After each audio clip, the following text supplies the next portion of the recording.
My name is Mike Rowe, Vice President Acceptance Products for MasterCard, and I'm responsible for essentially our acceptance products in the Australasia market. My name is Donovan. I'm Vice President, Channel Partner Enablement in MasterCard Payment Gateway Services. And I'm really focused on how we support the different types of partners and verticals such as transit. And it's interesting you mentioned particularly some of the recent challenges that we've seen as part of COVID. And I think that's impacted many countries. And Australia has seen its share of challenges on that front as well. And one of the byproducts I think we've seen in Australia is particularly a strong desire, I think as you called out, to move away from high touch payment interactions. So there's a very strong desire to tap a contactless card as opposed to potentially turning up to a ticketing machine and inserting notes or handling coins or items of that sort of nature. So, I think we've seen some pretty strong demand in that space as well.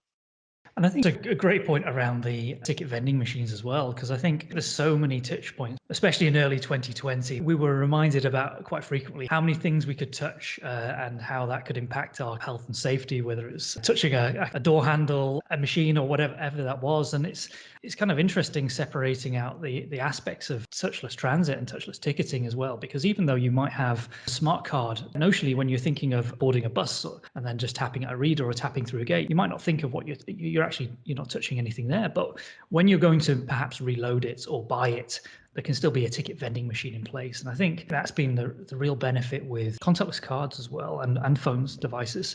Across all spectrums of payments, whether it's transit or retail as well, you're using what you already have. You're not having to touch anything new. And I think that becomes a real benefit.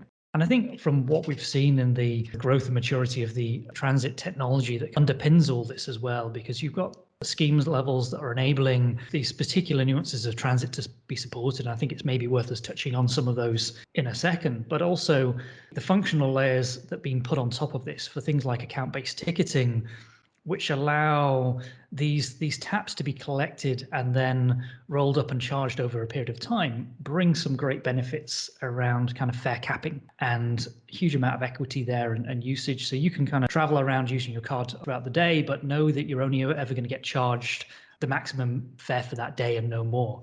And that gives, I think, a real confidence to the traveller, and being able to do that without actually having to pre-buy a ticket or pre-buy a smart card, I think becomes a huge win, just being able to travel with confidence, knowing that you're always going to get charged the best fare. That becomes a really powerful point from an equity perspective as well, because I think what we see as well is things like monthly tickets are typically the best value tickets. And that's great if you can afford to pay for that monthly ticket up front, and some of them can be really quite expensive. And if you're getting paid on a day-by-day basis or don't have that money at hand, it means you might not be able to access that best value ticket. But with things like fare capping, you're effectively paying day by day and then having your fare capped at the point of what that maximum fare is for the period, whether it's a day, a week, or a month. So that really opens up a huge amount of equity, bringing the best value tickets on mass transit to the people that can often least afford it, which I think is a huge win for the kind of movement in the technology space there. Yeah, it's a really good call out, Jonathan. And I think you also touched on a really interesting point as well, which is one we sometimes overlook, which is we're all very familiar, I think, with the public transport networks in our home cities and locations. We understand the sort of media, the mechanisms, and how they operate, and as you sort of called out, the fare structure. But I think also when we start to travel or commute outside of our comfort zone, it becomes a real barrier in terms of how do I participate in this transit system? Where would I buy my ticket? Where would I get my or source my closed loop card? How would I load balance on it? How do I know what the right fare is? How do I sort of flag some of these things? And I think, as you sort of called out, with the open loop promise, we're now seeing like better commuter experiences. So as an Australian, I can travel to London and take a ride through the tube, and I can tap on and off, and I don't really need to understand the fare system deployed by TfL in London. I just know that I'll get the best fare class for me applied. And likewise, if you were to jump on a plane to Sydney, you'd see the same sort of outcome there as well. And as you sort of talked about, there's a number of auxiliary benefits in terms of capping, frequency of use discounts, etc., as well, that it's all being applied. But fundamentally, I just need to have that MasterCard in my pocket on my phone. And as I tap that, I know I get the best offer I can. And I think it's also interesting in terms of some of the conversations we have with transit authorities in this space, particularly about better experiences, getting more throughput of commuters to A to B from locations, because many transit authorities also, if they're not directly linked to essentially road associations, there's common goals that will report in at some level of government. In city planning, and from the perspective of how do we move more people more cost effectively from one location to another, there's a lot of benefit in moving people through public transport as opposed to cars on the road. So whether that's the perhaps utopia of heavy rail, which I think still sits as the highest density of sort of passengers through a corridor, even through to buses and ferries, still good, strong improvements on someone jumping in a car and jumping on a road. And when you sort of take away some of these barriers, such as I'm not a frequent public transport user, I don't know what to do, to then just simply be able to tap the MasterCard they've got in their wallet or on their phone, that just drives better outcomes. And particularly when you think about the tourism angle with that as well. Again, it's just less cars on the road. I think that frictionless aspect is hugely important. And I think many people across many cities around the world over the last year have realized what a city or an area can look like and feel like from a kind of a living perspective when it doesn't have so many cars on the road. Yeah, places can often be a lot easier to live and get around and be in when there's less congestion. I think that's so important. The fact that mass transit really underpins the city and enables it to operate efficiently. I think, as you were saying, fundamentally the easiest way and the fastest and most efficient way to get large people into and across urban areas is mass transit. I think that makes a real difference, and a real difference to how places grow, operate, and sustain themselves. That's a really important thing to think about going forward and how we look at it. It really doesn't matter too much about whether it's private car ownership or shared mobility or whatever. The fact is, kind of low occupancy vehicles take up a lot of space on the road. So actually, if we can get a good balance and a shift towards mass transit, we can make or enable places to operate so much more efficiently. And if you can make it easier to ride, you can remove the friction by enabling someone just to kind of take that MasterCard out of their pocket and travel or tap their phone, rather than having to go to find a vending machine or somewhere to buy a ticket or try and work out a fare table or do all those sorts of things. Then you're making mass transportation the easier option, which I think inherently encourages more people to use it.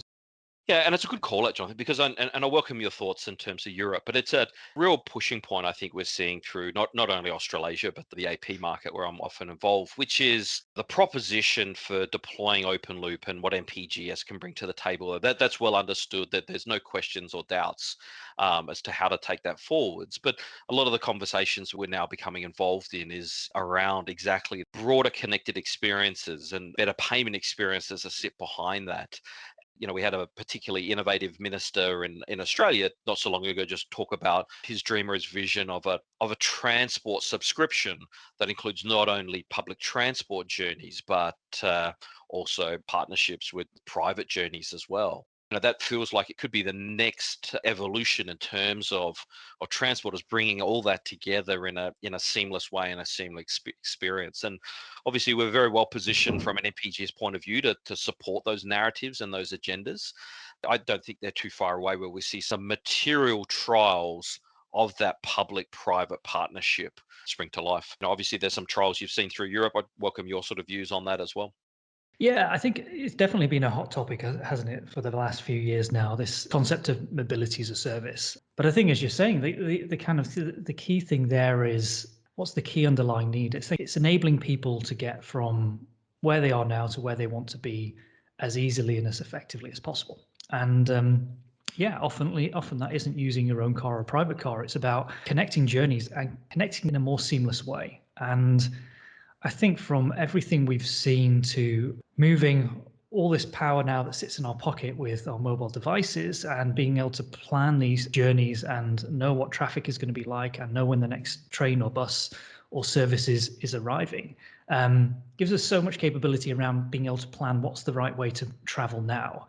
And then the key thing is, how do we enable those journeys to be connected, utilized in the most efficient way? And I think this is this is something I kind of think about a fair bit, because I don't have a car. I found I don't need one at the moment. I can use a combination of public transport. I can hire a kind of on-demand car when I need to. I can combine it with a taxi or a ride share on those occasions, and a bicycle as well. And if I can think about the fastest way for me to get across the city I live in, across London, it would rarely be driving by myself, because actually I would be spending a lot of that time stuck in traffic. So if I can combine that with an on-demand bicycle, with a train, with a bus, that's typically the fastest way. And I actually also probably happen to save money doing that as well. And I think being able to connect those journeys in an efficient way and make that easy to use, and whether that's a subscription service, whether it's a pay-as-you-go, pay-as-you-use service, I think these models are kind of being tested and trying out. And it's kind of a great time to look at mobility and what that means and how best to support it. And I think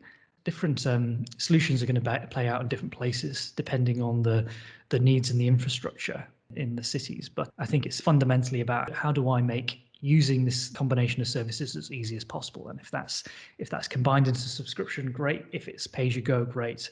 But the common element is the payment element, and being able to tap my card or tap my phone and do that, I think, is the key enabler there.